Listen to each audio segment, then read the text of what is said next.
For a century, the Middle East has been a deeply troubled region, and that has never been truer than in 2014.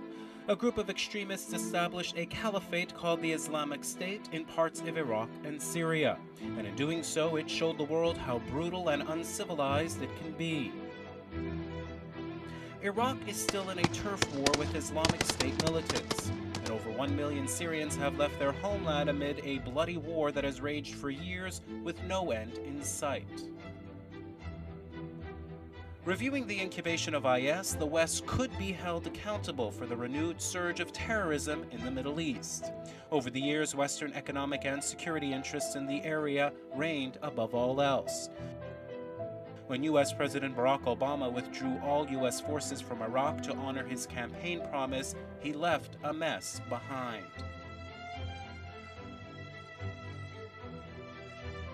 The disastrous state of affairs in Iraq played a role in incubating the Islamic State. Ironically, the militants drew from their experience fighting in a war in which the West has been heavily involved, the one in Syria aimed at toppling President Bashar al-Assad. الولايات المتحدة الأمريكية وعلى حلفائها. The United States and its allies must deeply review their policies in the Middle East and their means of fighting terrorism.